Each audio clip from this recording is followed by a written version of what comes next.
안녕하세요. 사진에 의해 7강입니다.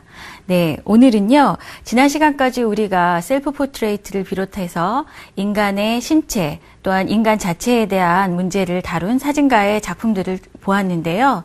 오늘은 공간과 또 유형에 대한 사진을 보려고 합니다. 화면을 통해서 오늘 배울 내용을 확인해 보시죠. 지난 6강에서는 셀프 포트레이트를 통해 사진가들이 자신의 이야기를 담은 작품을 살펴보았습니다. 이번 시간 사진에 의해 7강에서는 예술 사진에 나타나는 특정한 공간을 통해 그 공간에 담긴 현대 사회의 문화와 삶의 유형에 대해 알아보겠습니다. 또한 어떤 풍경이나 공간을 사진에 담음으로써 자신의 이야기를 전달하는 작가 김윤호, 구성수, 신은경, 이윤종, 김상길 작가의 작품을 감상하고 김윤호 작가의 이야기를 직접 들어보는 시간을 갖도록 하겠습니다. 네. 오늘 살펴보실 내용인 공간과 유형은요. 우선 공간은 무엇인가요? 우리가 살고 있고 또 생활하고 있고 또 우리를 둘러싼 어떤 환경이 바로 공간일 것입니다.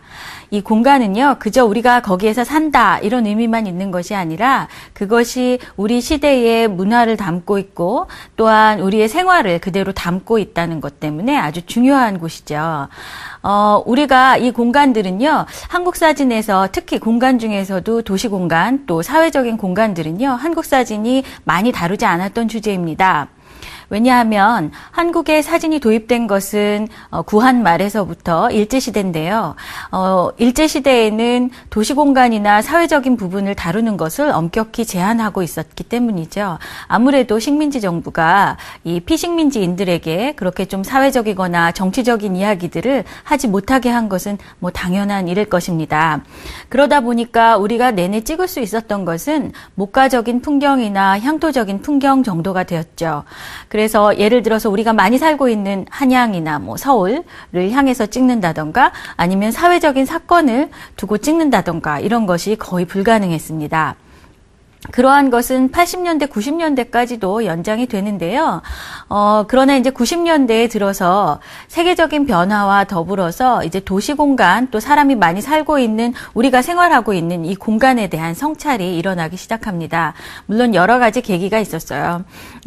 우리 한국 사회 내에서도 우리가 이렇게 가장 가까이에 있는 도시를 촬영하고 또한 사진으로 이야기해야 된다라는 성찰도 있었고 또한 세계적인 경향이기도 했던 독일의 사진이 독일의 그 공간을 다룬 사진들이 한국에 들어오면서 또 소개되면서 이 공간을 그냥 찍은 것이 단지 공간을 보여주기만 하는 것이 아니라 이 시대 우리의 문화와 또 인간의 삶을 그대로 보여주는구나라는 생각들을 하게 하였기 때문에 이제 공간이 그 사진 작품 속에도 다양하게 등장하기 시작합니다. 그런데 이제 이 공간들은요, 특히 그냥 공간을 뭐 이렇게 저렇게 다큐멘터리식이나 아니면 스냅으로 이렇게 기념사진처럼 찍는 것이 아니라 이것을 유형학적으로 찍는 것이 큰 흐름인데요. 유형학이다라는 거는요, 유형학, 말 그대로 유형이죠. 타입이죠. 어떤 사물이나 아니면 공간이든 어떤 대상의 유형을 찾아보려고 하는 것이 유형학입니다. 뭐 예를 들어서 한국인의 유형 아니면은 한국인의 부엌의 유형 뭐 이런 거를 한다. 아니면은 한국인의 차의 유형 이런 걸 한다면 이 유형을 파악하려면 어떻게 접근해야 될까요? 유형을 사람들이 보고 스스로 알게 하려면 객관적이고 중립적으로 접근할 수밖에 없겠죠. 그러다 보니까 이 유형학적 사진이라는 거는 굉장히 중립적이고 또한 객관적으로 보여주려고 하고 또 많은 정보들을 그대로 보여줘야 되기 때문에 좀 더 정교하게 찍는 것이 특징입니다. 말씀드린 것처럼 이 사진은요, 90년대에 우리나라에 소개되는 독일의 유형학 사진의 영향을 많이 받은 것인데요. 독일의 유형학 사진은 1950년대에 독일의 베허 부부가 시작을 한 사진입니다. 아주 주관적으로 사진을 찍는 것에 대해서 독일의 한 경향이었던 우리가 주관적인 것이 아니라 객관적인 것으로도 사진이 아주 훌륭한 예술이라 이야기를 하고 있는 사진이죠. 그래서 이 배허 부부는 당시에 근대의 산업 폐기물들, 뭐 예를 들면은 지금은 쓰지 않는 공장이라든가 아니면 물탱크라든가 뭐 이런 구조물들, 건축물들 이런 것들을 아주 중립적으로 찍기 시작합니다.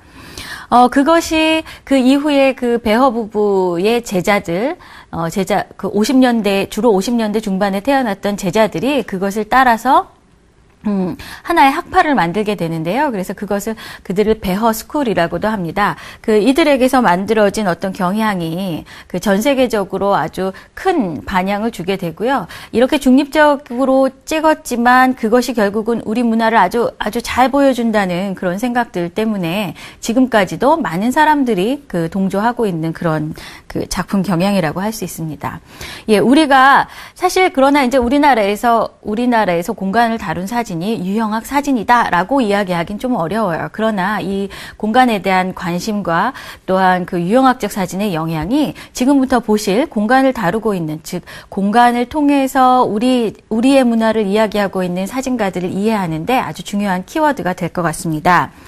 먼저 살펴보실 작가의 작품은요, 김윤호라는 작가입니다. 김윤호 작가는 71년생이죠. 제가 알기로는요. 김윤호 작가는 처음에 지루한 풍경이라는 그런 사진으로 시작을 하는데요. 먼저 그가 찍었던 지루한 풍경, 첫 번째 풍경을 먼저 한번 사진으로 살펴보시겠습니다.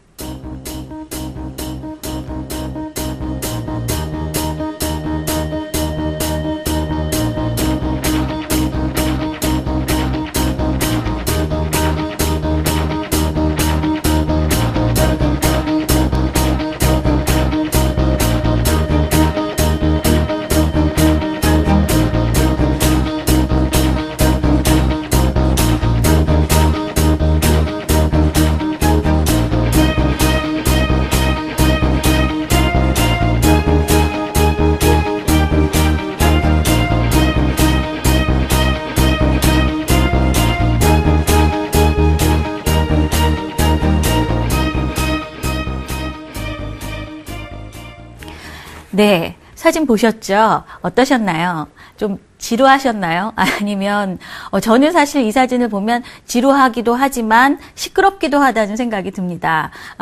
무엇을 찍었나요? 우리가 이제 처음에 배웠던 것처럼 하나의 작품을 볼 때 처음에 어떤 느낌이 드는지 생각해보고 그 느낌이 어디서 나오는지 또 생각해보고 그러면 작가는 무슨 이야기를 하고 싶은 건가 생각해보는 이런 단계를 좀 거치시면 사진을 이해하기 좀 쉬우실 것 같아요. 네, 김윤호가 찍었던 것은 그 도시 외곽에 있는 수많은 뭔가요? 작은 상점들 또는 음식점들, 뭘 파는 그런 곳들이죠. 근데 김윤호가 여기서 그 지루한 풍경이라고 제목을 준 것처럼 우리가 조금만 외곽으로 나가면 끊임없이 우리를 호객하는 호객행위들이죠. 우리를 부르는. 자, 여기 와서 이것을 사세요. 여기 와서 식사를 하시죠. 여기 와서 저희 가구를 사시죠. 여기 오셔서 차를 사시죠. 이런 호객행위들을 무엇이 하고 있죠? 사진 속에서요. 이 사진 속에서 울긋불긋한 간판들이 바로 이 호객행위들을 하고 있습니다. 김윤호는 바로 이러한 우리의 문화를 아주 지루한 것이다라고 생각하고 있는 것 같아요. 근데 보시면은 정말 어쩜 이렇게 천편일률적으로 그 간판의 색깔은 빨강, 파랑, 아니면 노랑, 여기를 벗어나고 있지 않습니다. 이 삼원색을 벗어나고 있지 않고 어디를 봐도 그 주변 환경이라든가 풍경과는 상관없이 무조건 튀자. 이것이 목표인 것 같습니다. 김윤호의 이 지루한 풍경은요, 이렇게 우리가 조금만 나가서 보게 되는 그 풍경이 끊임없는 호객행위들로 줄을 지어 있다는 점에서 지루하기도 하지만 또 이것이 아주 한국적인 풍경이라고도 할 수 있잖아요. 그래서 그 김윤호의 작품이 굉장히 한국적인 지점을 잘 잡아서 그리고 사회적이고도 또한 비판적인 시각을 보기에는 없는 것 같지만 이것을 보면서 우리 문화가 이랬었지라는 생각을 하게 하는 그런 비판성을 가진다는 점에서 높이 평가가 되었습니다. 그리고 이 작품으로 그 다음 작가상이라고 하는 그 젊은 작가에게 주는 상을 받아서 또 더 열심히 그 작품 활동을 하게 됩니다. 다음은 김윤호가 찍은 지루한 이야기 두 번째 이야기를 좀 보시겠습니다. 이번에 지루한 이야기는 또 어떤 지루한 이야기인지 한번 보시면 좋겠습니다. 보시죠. 이번에 지루한 풍경은 무엇을 찍고 있죠? 네, 각 지역에 있는 무슨 아가씨 선발대회입니다. 언제부터인가 우리나라에는요, 각 지역마다 지역 축제들이 있고, 지역 축제에 빠지지 않는 것이 무슨 아가씨 선발대회인데요. 미스 코리아 선발대회를 본딴 이런 아가씨 선발대회가 정말 각 지역에서 열립니다. 그래서 사진에서 보시면, 여기 보신 것처럼 차 아가씨도 있고요. 또 복사꽃 아가씨도 있고, 소래포구에 가면 소래포구 아줌마를 뽑네요. 이번엔 아가씨가 아니라 아줌마를 뽑는 그런 컨테스트도 열리고 있습니다. 이 사진을 보면 지루한 풍경이라고 말하고 있는 것처럼 이렇게 아가씨를 뽑는 것이 각 지역마다 굉장히 색다른 것 같지만 결국은 다 똑같은, 결국은 그것이 그 90년대, 2000년대, 1990년대, 2000년대 우리의 똑같은 문화재 생산을 보여주는 거라고 할 수가 있습니다.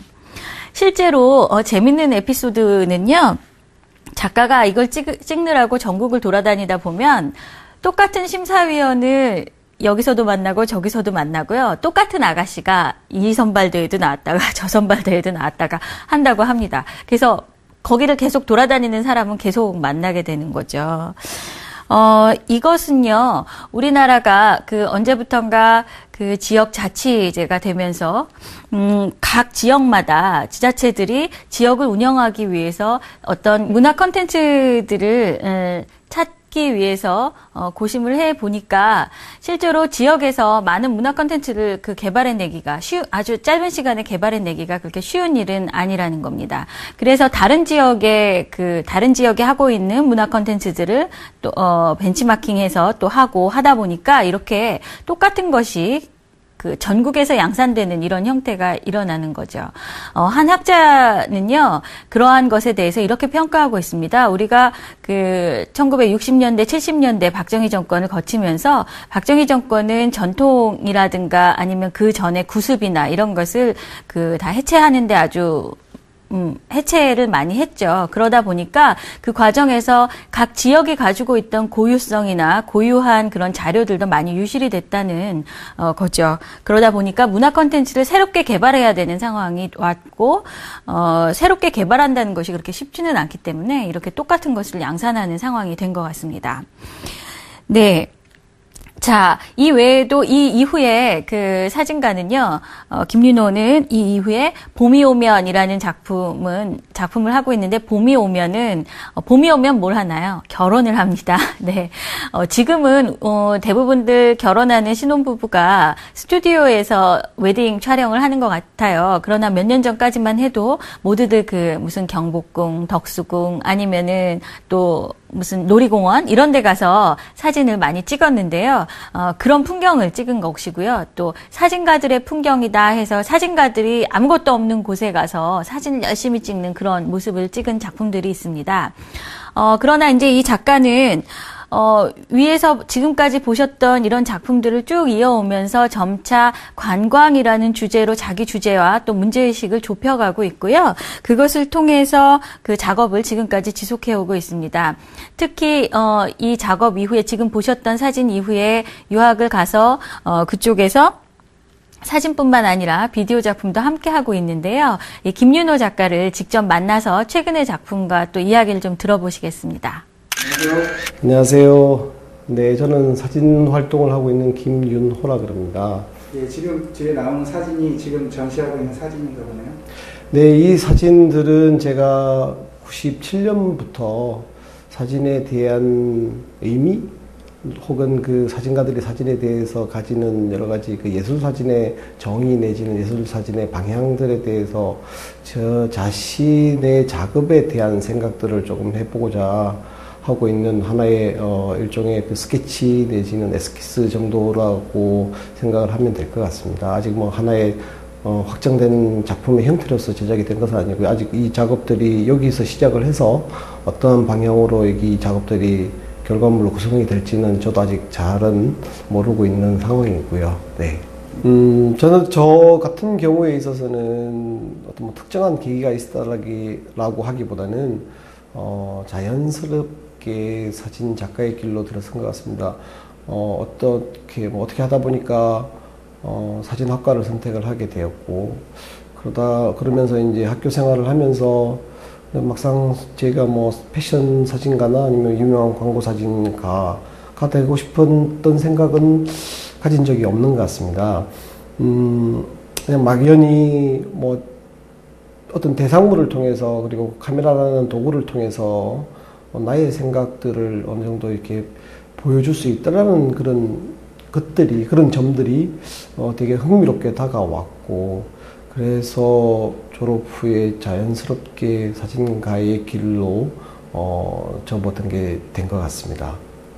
뭐 딱히 작품 한 점을 얘기한다라기보다 아무래도 이게 사진 작업 같은 경우는 하나의 주제를 가지고 거기에 따르는 이제 시리즈들이 있는데요.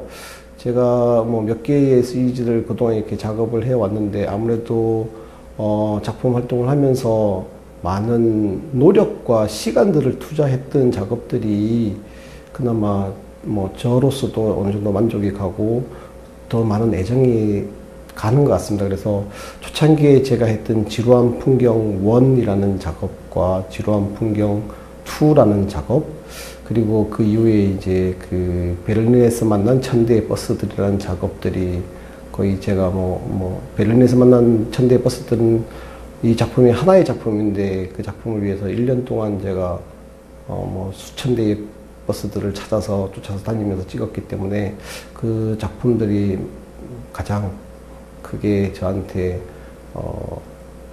이 1000대의 관광버스들은 제가 독일 베를린에서 작품을 제작을 한 것인데요. 처음에 이제 아무래도 외국에서 활동을 하다 보니까 제목을 영문으로 생각을 했었습니다. 그래서 영문 제목이 베를린에서 만난 1000대의 다른 버스들이라는 제목인데, 여기서 이제 한국말로 직역을 하다 보니까 그냥 너무 길어서 1000대의 버스들이라는 제목으로 줄여서 부르게 되었는데, 여행지에서 많은 사람들이 여행을 가면 세계 100대 유산 내지는 정말 이렇게 특이한 볼거리들을 찾아서 헤매는데, 우리가 한국 사람이 막상 그 경복궁에 대해서 별 그렇게 관심을 가지지 않는 것처럼, 그 나라에 살고 있는 사람들은 사실은 그 유명한 문화유산에 대해서 그렇게 많은 관심을 가지고 있는 것은 아니거든요. 그러니까 저도 나름 몇 년간 외국에서 생활을 했다고 이제는 그런 그 볼거리들이 더 이상의 새로움으로 다가오지 않고, 그 여행을 위해서 다니는 여행자들, 그리고 그 여행자들이 만들어내는 그 새로운 것들이, 형태들이 더욱더 저한테 새로움으로 다가왔던 것 같습니다. 그래서 이제 이 베를린에서 만난 전대 버스들을 촬영을 하게 되었고, 그거를 제가 1년 동안 이제 계절이 지나는 상황에 따라서 제가 베를린에 있는 시간들을 그 버스를 통해서, 그 버스 뒤에 있는 배경들을 통해서 좀 보여주고 싶었고, 더욱더 제가 생각을 했던 거는 그 여행 산업이라는 그 막대한 그 세계의 그 제2의 경제 산업으로 발전을 했다고 얘기를 하는데요.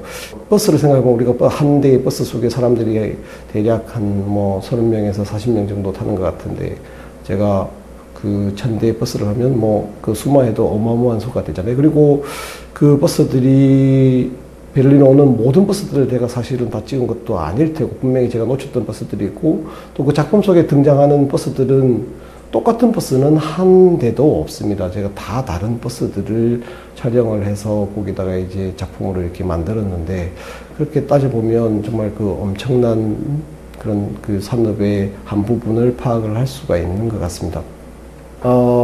네, 사진이라는 것은 사실은 저도 아직은 잘 모르겠습니다. 그래서 제가 이제 여러 가지 작업들을 통해서 사진이 정말 뭔지, 특히나 그 디지털 사진이 이렇게 흔히들 주변에서 많이 그런 얘기를 아마 들었을 것입니다. 디지털 사진이 사진의 새로운 패러다임을 이렇게 변모를 시키고, 또한 나아가서는 예술에 대한 큰 흐름들도 이렇게 변화를 시키고 있다라고 얘기를 하는데, 그만큼 사진이라는 것이 더욱 찍기 편하고 다루기 쉬워지고 했음에도 불구하고 여전히 사진이 뭔지, 사진이 도대체 사진을 가지고 할 수 있는 것이 무엇인지, 예술 사진이란 과연 어떠한 방향으로 나아가야 될지에 대해서는 저도 뭐 계속 생각을 하고 연구를 하고 있는 상황이고요.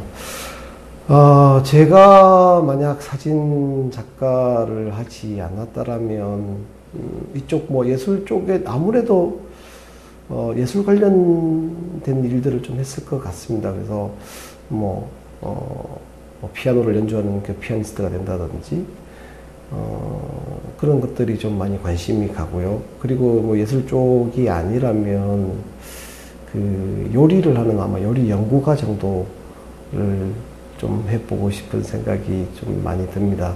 네. 제가 모르겠습니다. 제가 어쩌면 재능이 없어서 그런 것일 수도 있겠는데, 제가 생각하는 것은, 예술에 있어서 천재는 없는 것 같습니다. 그리고 천재가 만약에 있다면 이미 단명을 해서 더 이상 세상에는 존재하지 않는 것 같습니다. 그래서 그렇다면 중요한 것은 천재가 없는 뭐 일반 평범한 사람들이 작업을 하면 절대 할 수 없는 것이 아니냐, 이런 생각은 가져서는 안 된다고 봅니다.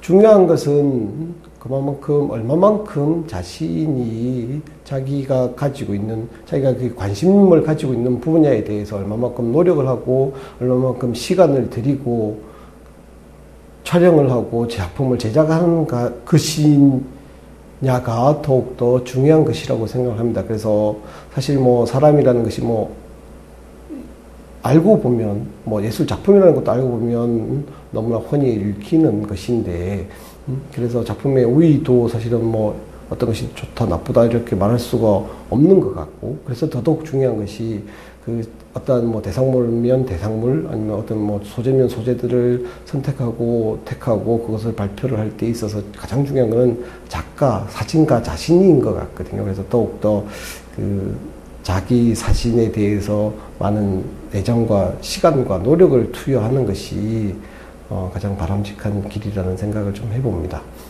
네, 오늘 좋은 말씀 감사합니다. 네, 고맙습니다. 잘 보셨나요? 재미있으셨는지 모르겠네요. 다음 우리가 만나볼 작가는요, 구성수라는 작가입니다. 지금 보여드리고 있는 작가들은요, 오늘 보실 작품들은 대부분 비슷한 또래의 동년배 작가들인데요. 구성수 작가의 매지컬 리얼리티, 마술적인 현실 정도로 해석할 수 있을 텐데요. 매지컬 리얼리티 작품을 먼저 보시겠습니다.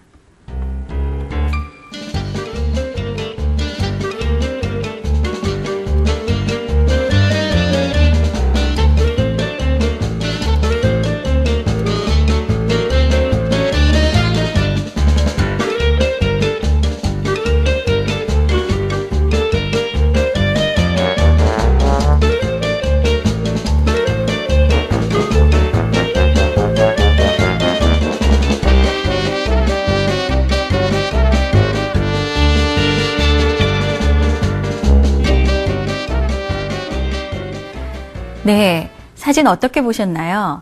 앞에 사진에 비해서 훨씬 더 좀 현란하다는 생각 드시나요? 네, 아주 현란하고 굉장히 화려한 공간들을 찍었는데요.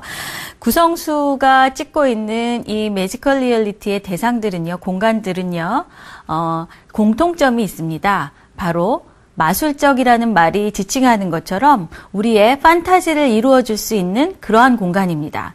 즉, 현대인이 살아가면서 가지게 되는 다양한 판타지들이 있는데요. 그 판타지들을 이루고 싶은 마음에서 만드는 그런 공간들이라고 할 수 있습니다. 사진을 한번 보실까요? 첫 번째 사진은 그 여자 어린이들이 가지고 노는 그런 장난감이 잔뜩 있습니다. 그런데 모두가 다 분홍색이죠. 아주 현란할 정도로 분홍색으로만 이루어져 있고요. 이 장난감 뭔가요? 아주 서양적인 몸매의 그런 인형이잖아요. 예. 장난감들은 우리에게 또 동화적인, 특히 아주 공주님 동화 같은 것을, 그런 판타지를, 생각나게 합니다. 자, 이것은요, 관광버스죠. 여러분 이 관광버스 보시면서 제일 먼저 뭐 생각하셨나요? 그냥 관광이 아니라 묻지마 관광 정도 생각하셨나요? 대부분들 여쭤보면 그렇게 대답하시더라고요. 네, 관광버스. 우리가 관광을 간다는 것도 일상의 지루함을 벗어나서 어떤 새로운 사람이 되려는 어떤 하나의 의뢰이기도 합니다. 웨딩홀도 그렇지요. 웨딩홀은 우리가 그래서 공주님은 왕자님과 결혼하여 행복하게 살았습니다. 라고 하는 동화 속 판타지를 이루어주는 공간이고, 그렇기 때문에 저렇게 아주 화려한 서양의 어떤 그 서양 동화 속에 나오는 귀족들의 그런 공간처럼 만들게 되는 것이겠죠. 이것은 이따가 신은경의 작품에서 또 다시 확인하실 수 있을 것 같습니다. 초상화는 아주 대표적으로 우리를 미화시키는 어떤 그런 것이 초상화죠. 또한 놀이공원이요. 우리가 이 놀이기구를 타고 잠시나마 놀이기구 저 위쪽에 있는 곳처럼 서양의 각 곳을 여행해 볼 수도 있고, 그런 곳입니다. 노래방에 들어가면 우리는 모두가 스타가 될 수 있죠. 그런데 이 노래방 보시면 한쪽에는 피라미드가 있는 이집트고 또 한쪽에는 그리스입니다. 예, 우리가 하나의 그냥 노래방이라는 공간이지만 그 안에 들어가면 우리가 아주 동경하는 어떤 그런 세계들이 그 안에 있죠. 이 안에서 우리는 스타를 또 꿈꾸게 되고요. 자, 만화책과 무협지가 잔뜩 있는 그런 만화 가게죠. 예, 이 만화 가게에서 우리는 이 만화들을 보면서 이 무협지의 주인공처럼 혹은 만화의 주인공처럼 그렇게 아주 불사신이 되고 싶은 그런 꿈을 가지고 있습니다. 아라비안 나이트. 이것은요, 나이트 클럽입니다. 그러나 저 안에 보세요. 아주 커다란 입을 벌리고 있는 저 안으로 들어가는 순간, 입구로 쑥 들어가는 순간, 우리는 이 일상의 비루함은 다 사라지고 저기에서 즐겁게, 춤을 추고 현실을 잊게 되는 그런 판타지의 공간이죠. 또한, 모텔 뒤쪽에서 찍은 이러한 풍경도 마찬가지입니다. 그 모텔은요, 이 사진에서도 우리가 확인할 수 있는데, 모텔, 우리의 사랑과 특히 성과 관련된 사랑이 완성되는 혹은 잠깐이라도 이루어지는 그런 공간이라고 할 수 있습니다. 그런데 재밌는 건요, 왜 모텔에 이름이 윈이고 그 위에 이렇게 자유의 여신상이 있어야 하는 걸까요? 왜 모텔에 들어가서 뭘 이겨야 되는 건지 또 자유를 어떻게 얻어야 되는 건지 모르겠지만 아마도 여러분들 우리가 가진 그런 판타지가 어디에 기반을 가지고 있는지 느껴지실 것 같습니다. 구성수의 이 사진은요, 앞에서도 말씀드린 것처럼 각각의 공간들이 우리 현대인들이 가지고 있는 판타지를 대변하는 공간입니다. 그런데요, 이 공간에서 우리의 판타지는 과연 이루어질까요? 사진가는 이렇게 화려하고 현란한 사진을 통해서 우리의 그러한 판타지는 이루어질 수 있을까라고 질문합니다. 여러분 어떻게 생각하시나요? 네, 그것이 그렇게 긍정적인 대답을 가질 수 있을 것 같지는 않습니다. 이렇게 아주 현란하고 화려하고 이런 판타지에 기반한 공간을 찍는 것이요. 90년대 중반 이후 또 2000년대에 들어서 한국 사진가들이 굉장히 주목했던 것이고 이것이 아주 한국적인 풍경이다. 이렇게 평가하고 있는 그런 공간이기도 합니다. 네. 그럼 다음 작업을 좀 보시겠습니다. 다음 작가는요, 신은경이라는 작가고요. 신은경의 웨딩홀입니다. 먼저 작품들을 좀 보시겠습니다.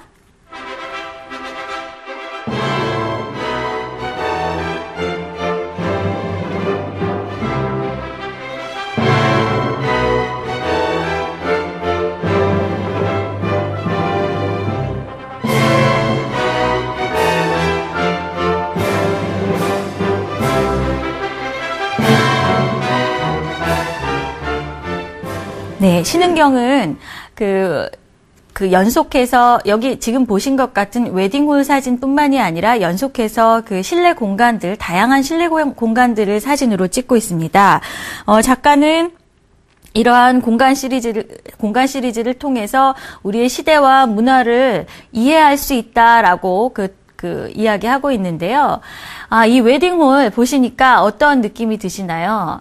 재미있게도요, 이 웨딩홀이 대부분이 다 이렇게 거기서 거긴 비슷한 실내 장식을 가지고 있습니다. 그리고 또 재밌는 거는요, 웨딩홀들의 이름이에요. 이름이 다 뭔가요? 웨딩 캐슬, 또 갤러리아 웨딩홀, 궁전 웨딩홀, 기라성 가든 예식장, 팔레스 웨딩홀, 로얄 웨딩홀. 재미있게도 우리나라의 웨딩홀, 최근의 웨딩홀 이름들은요, 대부분 로얄, 팰리스, 무슨 궁전, 캐슬, 이게 대부분 이렇게, 왕족 혹은 서양의, 한국의 그런 왕은 아니죠. 서양 귀족의 어떤 것들을 따르고 있습니다. 왜 그럴까요?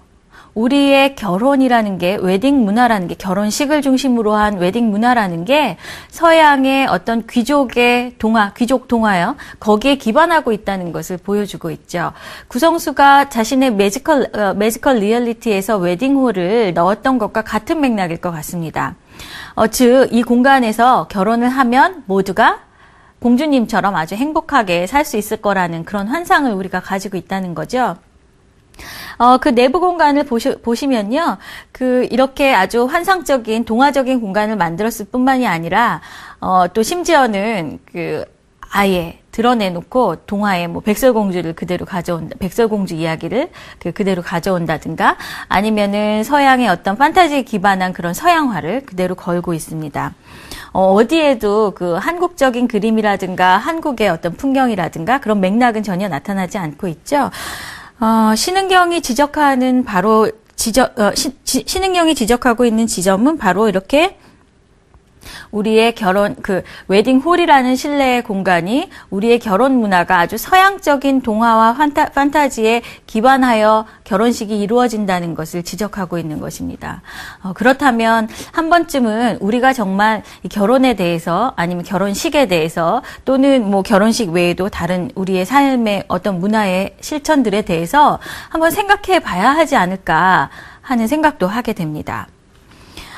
신흥경은요, 실내 공간을 찍고 있는 시리즈 중에서 다음으로 찍고 있는 게 포토 스튜디오입니다. 포토 스튜디오는, 비슷한 맥락이니까 좀 같이 보실게요. 같이 보시면, 여러분들 주변에서 아니면 동네에서 보실 수 있는 그런 포토 스튜디오입니다. 여기에 가서 대부분 초상 사진을 찍게 되죠. 아까 말씀드린 것처럼 초상을 찍는다는 거는 우리 자신을 미화하는 과정이죠. 미화라는 거는 나의 가장 아름다운 순간, 가장 기억하고 싶은 그런 순간으로 나를 만들어서 그때를 찍는 건데, 이 공간들 쭉 보시니까 어떠세요? 그 모범이 어디에서 오고 있나요? 예, 이 공간의 모범이자 모델은요, 서양의 초상화를 그대로 따르고 있고, 또 서양 초상화에서 한 걸음 더 나가면 고전주의 초상화에서 가지고 오고 있습니다.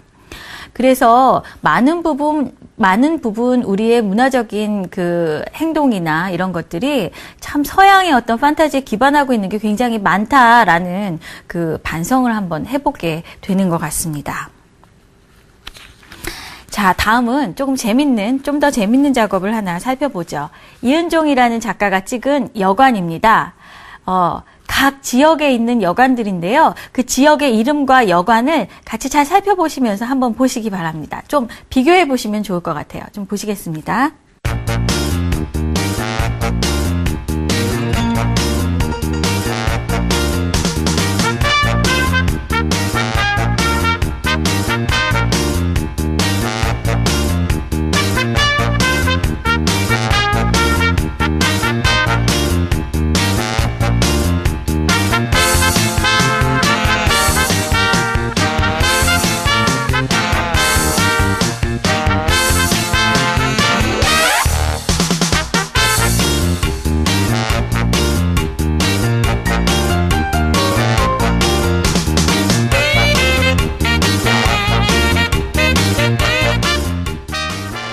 네, 각 지역의 여관들 재미있게 보셨나요? 예, 각 지역의 동네 이름과 여관의 실내 모습을 같이 살펴보시면 어떤 특징들을 발견하실 수 있을 것 같아요. 각 동네가 가지고 있는 우리가 동네에 대해서 가지고 있는 이미지가 있고 그 이미지와 또 거기에 있는 여관의 실내 장식이 잘 맞아 떨어지시나요? 대체적으로 저는 좀 그런 느낌이 드는데요. 하나씩 보시면 먼저 면목동. 사실 저는 면목동이 어딘지 정확히 모릅니다.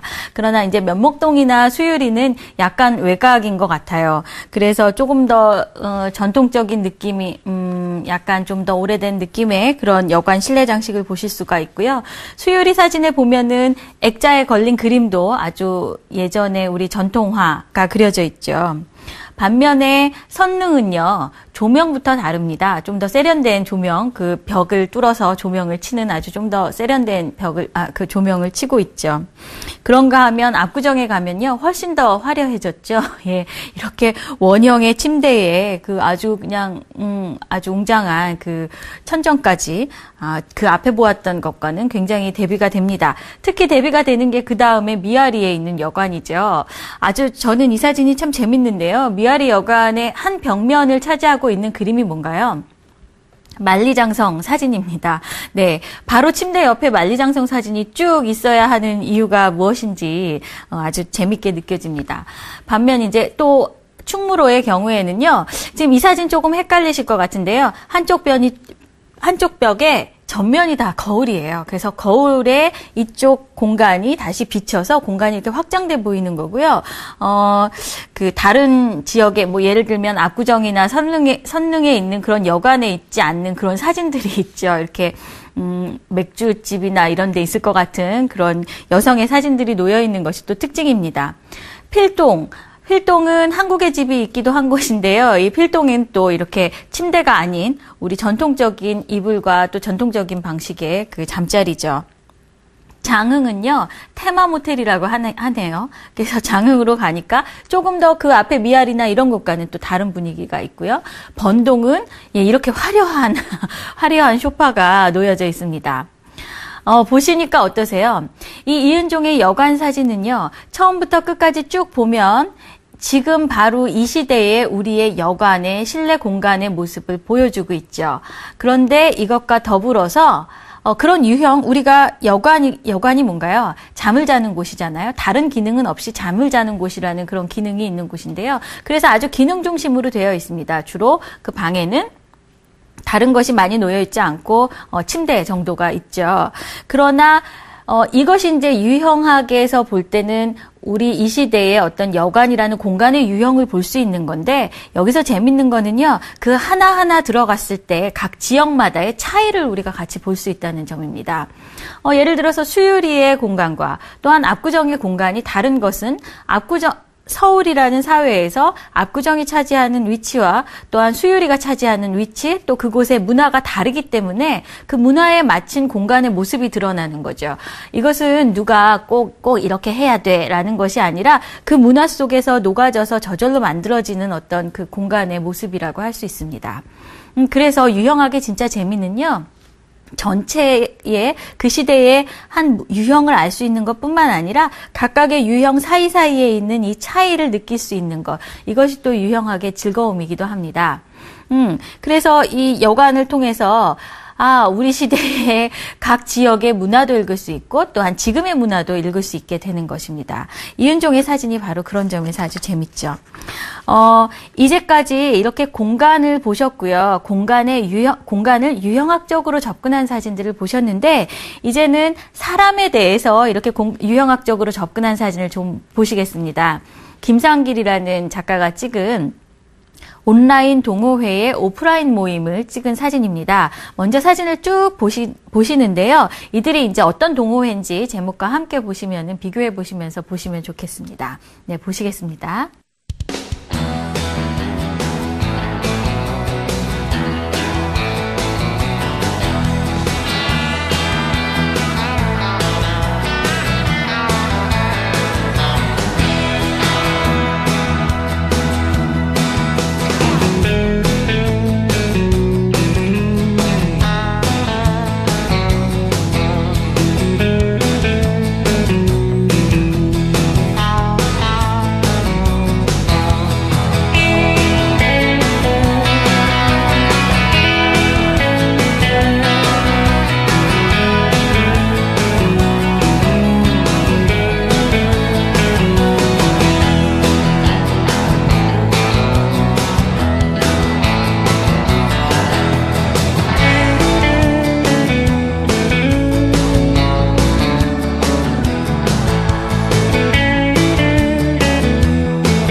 네, 이 사진에서도요, 각 동호회마다 차이가 좀 느껴지셨나요? 예, 이게 똑같은 사람들이 그 하나의 취미를 중심으로 해서 모였는데 그 모인 사람들이 가만히 보면은 아주 재밌게 느껴지는 건 그 사람들의 그룹이 굉장히 비슷한 사람들이 모이는 것 같습니다. 먼저 맨 처음에 보셨던 할리 데이비슨 동호회를 보시면요. 이 동호회는 그 다음에 나오는, 혼다 오토바이 그 동호회와 비교해 보시면은 아주 재미있는 것 같아요. 할리 데이비슨이 우리나라에서 가지고 있는 그 이미지가 뭔가요? 할리 데이비슨이라는 오토바이는 굉장히 고가의 오토바이고, 그렇기 때문에 젊은 사람들이 타기에는 조금, 무리가 있습니다. 대부분들 조금 연세도 있고, 또 사진에 보시는 것처럼 약간 풍채도 있고 그런 분들이 타네요. 그래서 그리고 또 이 동호회에 계신 분들은 할리 데이비슨을 탈 때는 항상 뭘 하나요? 가죽 자켓. 그것이 미국에서는 어떤 반항과 저항의 이미지를 가지고 있는 것인데 우리나라에서는 할리 데이비슨이라는 고가의 오토바이를 타는 사람이라는 그들의 문화가 돼서 이렇게 꼭 멋진 가죽 자켓을 입고, 이렇게 멋진 헬멧을 쓰고, 이렇게, 오토바이를 타는 것이 특징입니다. 그런가 하면 혼다는요, 조금 젊은 사람들이 타죠. 그래서 여기 보시면, 어떤 가죽 자켓이나 이런 것이 아니라 그냥 편안한 티셔츠를 입은 사람들입니다. 훨씬 젊은 층이고 굉장히 비슷비슷한 얼굴들을 가지고 있죠. 마츠다, 포드, 기아 자동차의 동호회죠. 그 동호회의 사람들도 왠지 뭔지는 모르겠지만 좀 비슷하다는 생각이 드실 것 같아요. 또 캠핑카 동호회가 있고요. 저는 아주 재밌었던 게 이 버버리 동호회인데요. 이 버버리 동호회가 있을 줄은 몰랐습니다. 근데 보시면 모두 다 이제 버버리 옷을 입고 있고요. 또 대부분 여자분들이 많네요. 남자분은 하나고. 그런 게 왜일까 한번 생각해 보시면 좋을 것 같습니다. 또 뒤에 나오는 B&W 스니커즈를 신는 그런 동호회도 있고, 또 브로마이드 동호회라든가, 또 알래스칸 말라뮤트 이 개죠. 이 멋진 개를 기르는 사람들도 있고요. 또 사운드 오브 뮤직 동호회도 있고요. 이 동호회들은, 제가 말씀드린 것처럼 참 재미있는 것은 각 동호회마다 그 사람들이 왠지 뭔지 모르게 되게 비슷해 보인다는 거예요. 그래서 사운드 오브 뮤직의 그런 동호회를 보면 굉장히 다 착해 보이고, 또 버버리 동호회는 좀 더 많이 이렇게 가꾸고 그런 느낌이 좀 들죠. 김상길의 이 사람을 보여주는 이런 유형학은요, 이것이 지금 시대의 어떤 사람들의 유형을 보여주기도 하지만 또 하나의 특징이 있습니다.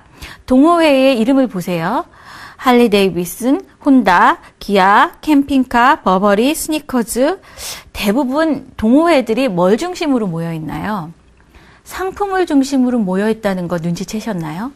예전에는요, 동호회 하면 독서 클럽 아니면 바둑 동호회, 이런 식으로 행위 중심의 동호회가 많았던 것 같아요. 그래서 함께 모여서 어떤 행위를 하고 어떤 것을 즐기고 하는 동호회가 많았는데, 최근의 동호회들은요, 특히 온라인에 있는 동호회들은 이렇게 상품을 중심으로 모이는 거를 알 수 있습니다. 특정 상품을 산다는 것은요, 특정 상품을 소비한다는 것은 그 사람들이 비슷한 지위나 혹은 비슷한 관심이나 비슷한 그 상품을 살 수 있는 능력이 된다는 거죠.